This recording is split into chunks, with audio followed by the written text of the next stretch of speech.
Olá, eu me chamo Natália Gil, sou professora da Universidade Federal do Rio Grande do Sul e hoje escolhi falar para vocês um pouco sobre os locais e os saberes da formação de professores na história brasileira.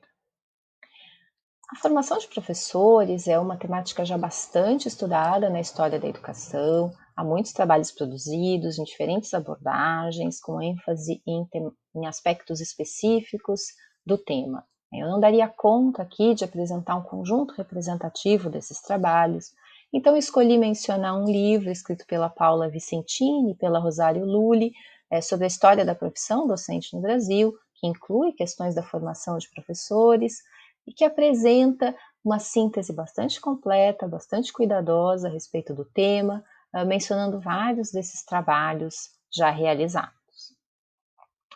Minha opção na apresentação foi por dar uma visão panorâmica sobre a formação de professores no Brasil, buscando entrelaçar dois aspectos. De um lado, me interessa pensar quais os lugares da formação de professores, tanto para professores primários como para professores secundários. Estou aqui chamando de professores primários aqueles que no século XIX atuavam nas escolas de primeiras letras, no início do século XX vão atuar em escolas primárias e hoje seriam aqueles professores que atuam nos anos iniciais do ensino fundamental. Secundários são os professores que atuavam em liceus, ateneus, colégios no século XIX, atuavam nos ginásios e nos colégios no início do século XX e hoje seriam os professores que atuam nos anos finais do ensino fundamental e no ensino médio. A história de formação desses dois grupos de professores se aproxima em vários momentos, mas se distancia também em muitos pontos. Então é interessante pensar um pouco da diferenciação dos locais de formação de cada um desses professores. Mas também me interessa discutir quais os saberes da formação de professores. Daí a distinção que me parece importante entre saberes curriculares e saberes pedagógicos, compreendendo os saberes curriculares como os saberes do ensinar, os saberes que serão ensinados, os próprios conteúdos do currículo. Saberes de matemática, de ciências, de geografia, de português, aquilo que os professores vão ensinar. E os saberes pedagógicos são os saberes do como ensinar, saberes específicos da docência.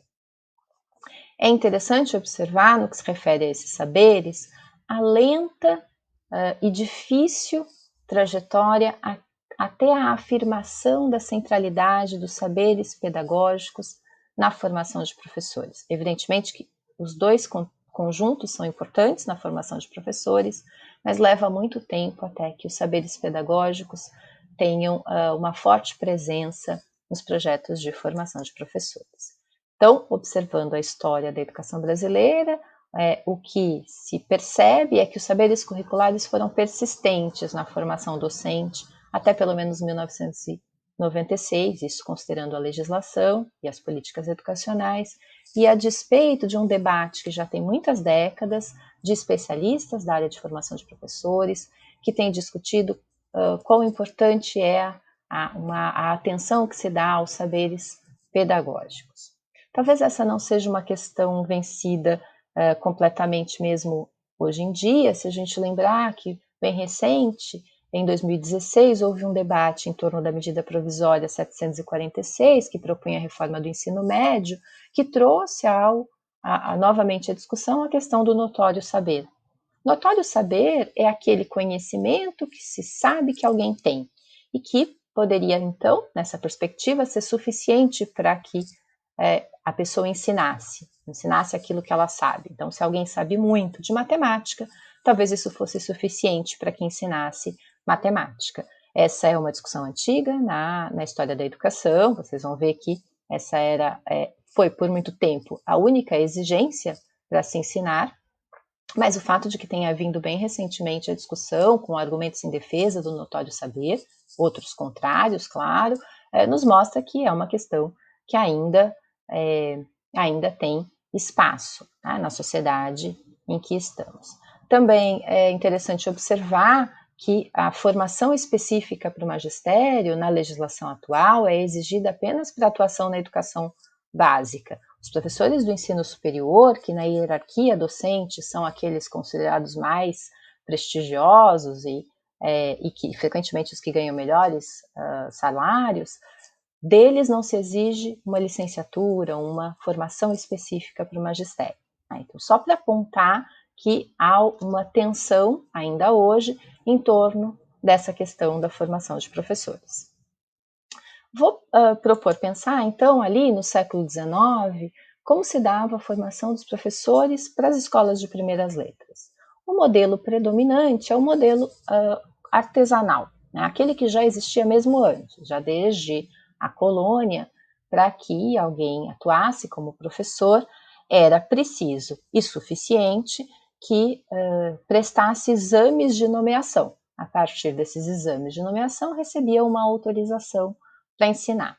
Nesses exames, o candidato a professor comprovava domínio dos saberes que ele ensinaria. Então, para ensinar nas escolas de primeiras letras, era preciso que os professores demonstrassem conhecer aritmética, conhecer caligrafia, conhecer a história do Brasil, apresentassem um atestado de moralidade, sendo aprovados nesses exames, passavam a ensinar.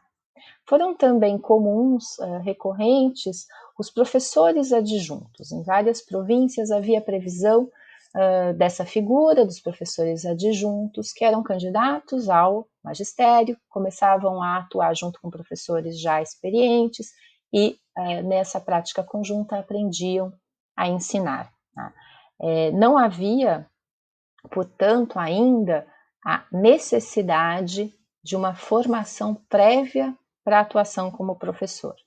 Isso diz respeito à própria história da profissão docente, então, como nos explica Antônio Nóvoa, que fez um estudo minucioso sobre a profissionalização do magistério, a partir do caso de Portugal, mas que também serve bem para pensarmos o caso brasileiro, ele vai identificar algumas etapas no sentido da profissionalização dos professores. A primeira delas é quando o ensinar se torna a ocupação principal. Em seguida, passa a ser necessário uma autorização para ensinar. Só depois começam a existir cursos locais específicos de formação. E o quarto ponto de profissionalização é o associativismo. Então, vejam que a autorização para ensinar precede a existência de instituições de formação específica. Como a gente acabou de observar, no século XIX, eram mais recorrentes os exames para autorizar os professores a ensinarem do que cursos de formação, que, no entanto, surgem ali também no século XIX. São as escolas normais, as primeiras instituições destinadas a formar professores. Elas no Brasil surgem, as primeiras surgem em 1835 e vão ter, ao longo do século XIX, uma história intermitente. As escolas normais, elas abrem, funcionam por alguns anos, fecham, levam ainda algumas décadas até se afirmarem como o espaço privilegiado da formação de professores. O currículo das escolas normais também é algo interessante de observar, porque nele estão previstos o ensino dos conteúdos curriculares, acrescido de algum saber pontual sobre o ensinar. Então, no início do século XIX, as escolas normais ensinavam os conteúdos previstos no programa das escolas de primeiras letras, mas algum saber sobre o método mútuo, que era o método indicado na legislação, naquele momento, para o funcionamento das escolas. Mas para o final do século XIX, para além dos conteúdos curriculares, as escolas normais previam a existência de uma disciplina chamada pedagogia, em que os professores iam, os normalistas iam aprender a dar aula, aprender os saberes pedagógicos. No caso dos professores secundários, não há previsão de nenhuma instituição específica, nenhum curso específico para sua formação. O que prevalece é o notório saber, a compreensão social que se tem de que alguém sabe algo e, portanto, pode ensinar. Então, se é uma pessoa que conhece latim, poderia ensinar latim, tendo sido aprovado em exames que verificavam se efetivamente esses candidatos ao magistério dominavam os conhecimentos que eles pretendiam ensinar. né? Houve algumas ações, alguma previsão de formação, como, por exemplo, a Lei Leôncio de Carvalho, que foi promulgada em 1879 e regulava o ensino na corte imperial, no que hoje é a cidade do Rio de Janeiro, mas também servia de modelo para que as províncias pudessem organizar o seu ensino. Previa que na escola normal os candidatos, os estudantes fossem habilitados em disciplinas, e um conjunto de disciplinas os habilitaria ao ensino nas escolas de primeiras letras, e acrescidos de mais 5 disciplinas, que eram latim, inglês, alemão, italiano e retórica, esses normalistas ficavam habilitados ao ensino secundário. Mas isso não era uma exigência, a formação de professores. O que ocorria é que, se aprovados nessas disciplinas, eles teriam preferência para ocupar os lugares de professores. É apenas no século XX que as escolas normais vão se tornando progressivamente esses espaços de formação de professores privilegiados, reconhecidos como espaços adequados aos saberes pedagógicos e à formação de professores. Cada vez mais os saberes pedagógicos vão ganhando centralidade nos currículos das escolas normais ao longo do século XX. Essa instituição passa a estabelecer os padrões do ensinar, é onde vão ser difundidos os novos saberes sobre a educação, da moderna pedagogia, e serão instituições de muito prestígio no início do século XX, reconhecidas, valorizadas nas localidades em que elas existem. Mas elas serão poucas em quantidade e formarão em número insuficiente para prover as vagas do ensino primário. Além disso, as escolas normais eram consideradas locais de formação de professores, mas também locais adequados para a formação das moças das elites letradas. E, portanto, o currículo das escolas normais vai buscar dar conta de aspectos que são necessários para a formação de professores, mas também se preocupam com os saberes necessários à formação dessas moças das elites. E muitas dessas mulheres formadas nas escolas normais não pretendiam seguir a carreira do magistério, e muitas nunca foram efetivamente para as salas de aula, para as escolas, para a atuação profissional. Desse modo, o que acabou se estabelecendo como local de formação de professores, do ponto de vista da quantidade de professores formados, foi muito mais o curso primário complementar. O curso primário complementar, como o nome indica, era uma continuidade do primário. Nele se aprofundavam os saberes aprendidos no curso primário. No entanto, ele acabou sendo o local de preparação dos professores para atuarem no primário. Eles estudavam um pouco mais dos conteúdos e aí podiam ensinar na escola primária. Esse quadro vai constituindo um dualismo na formação dos professores primários. Existiam, então, as professoras normalistas, que eram aquelas formadas nas escolas normais, existiam as professoras complementaristas, que eram aquelas formadas nas escolas complementares, e existiam muitas professoras leigas, que não tinham frequentado nenhuma instituição específica de formação. Em 1946, vai ser instituída a Lei Orgânica do Ensino Normal, que é a primeira lei sobre formação de professores com validade para todo o Brasil, né, que busca organizar, regulamentar a formação de professores em todo o Brasil e vai estabelecer uma hierarquia das instituições de formação. Então, a lei orgânica prevê a existência de escolas normais regionais, que é o novo nome para aquelas escolas complementares. Seguido a isso, né, num segundo ciclo, seriam as escolas normais, e havia também a previsão de criação de instituições de nível superior para a formação de professores, que eram os institutos de educação. Os institutos de educação já existiam em alguns estados, mas a lei orgânica prevê que eles fossem criados em todo o país. E nos institutos de educação está prevista a preparação pedagógica também dos professores secundários. não é a primeira vez que aparece a proposição da formação para os professores secundários, ela já tinha aparecido em 1931, na Reforma Francisco Campos, que previa que esses professores, para atuarem no secundário, fossem formados nas faculdades de filosofia. Ao longo dos anos 30, vai se estabelecendo para a formação dos professores secundários o que ficou pejorativamente conhecido como modelo 3+1, porque os professores seriam formados durante 3 anos nas faculdades, aprendendo os conteúdos específicos da área de atuação, tá? Como, por exemplo, matemática, ciências, os conteúdos que eles deveriam ensinar. E, completados esses 3 anos, eles teriam mais 1 ano para preparação pedagógica, para aprenderem os saberes pedagógicos, os conteúdos do como ensinar. Né? Além desse lugar de formação dos professores secundários, em 1939 foi criado o curso de pedagogia. Mas o curso de pedagogia inicialmente não é um curso destinado à formação de professores. Ele é pensado como o local de formação do que se chamava na época técnico em educação. O local de formação das pessoas que pensariam os métodos, os modelos, os materiais pedagógicos. Né?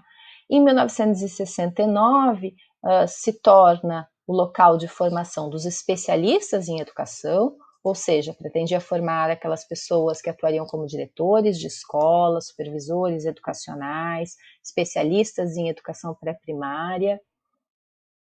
E só mais recentemente, entre 88 e 96, é que vai se afirmando como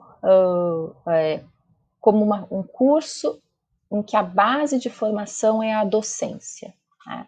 Há uma discussão importante a partir ali, sobretudo nos anos 90, conduzida por associações vinculadas à formação de professores, como a Associação Nacional de Formação de Professores, a ANFOP, que vão defender enfaticamente que a docência seja a base da formação na pedagogia e que todos os professores sejam formados em nível superior. Nesse sentido, então, acho que é interessante uma passada rápida pelas LDBs, né?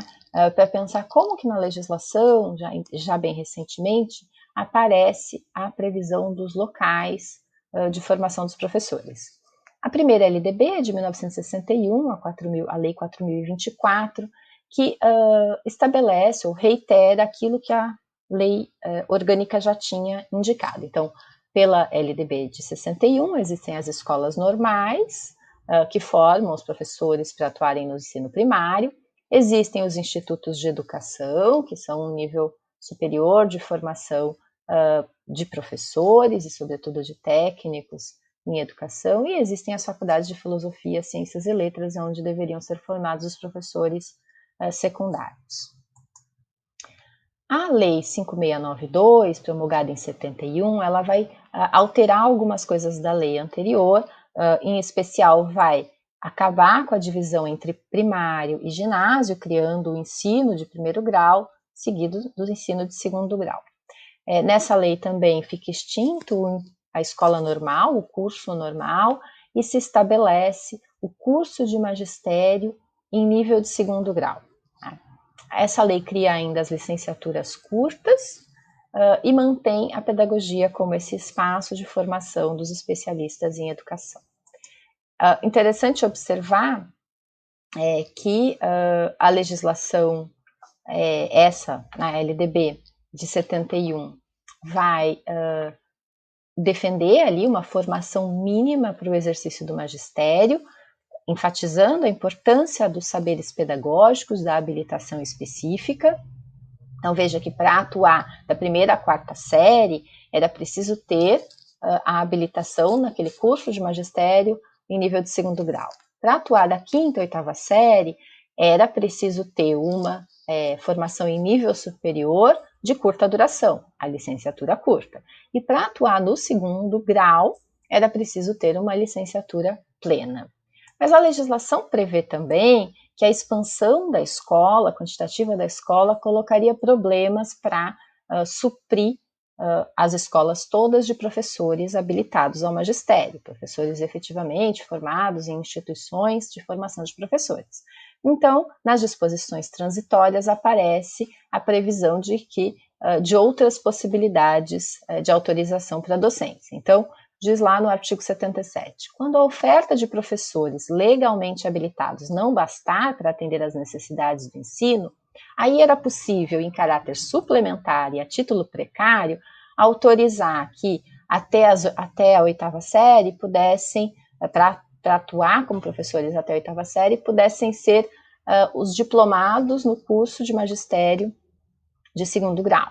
Para atuar até a sexta série do primeiro grau, podiam ser aqueles que ainda não concluíram o curso de magistério em segundo grau. E que para atuar no segundo grau, caso não houvesse professores habilitados, podiam ser aqueles que estavam habilitados para atuar no primeiro grau. Então, há uma previsão de flexibilização, mas ainda mantendo a necessidade da habilitação para o magistério, né, que fossem efetivamente professores formados.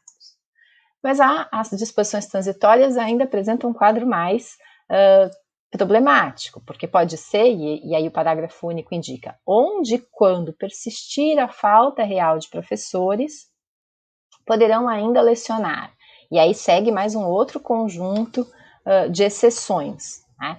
Poderão atuar até a sexta série, aqueles que tenham concluído a oitava série e que sejam preparados em alguns cursos intensivos.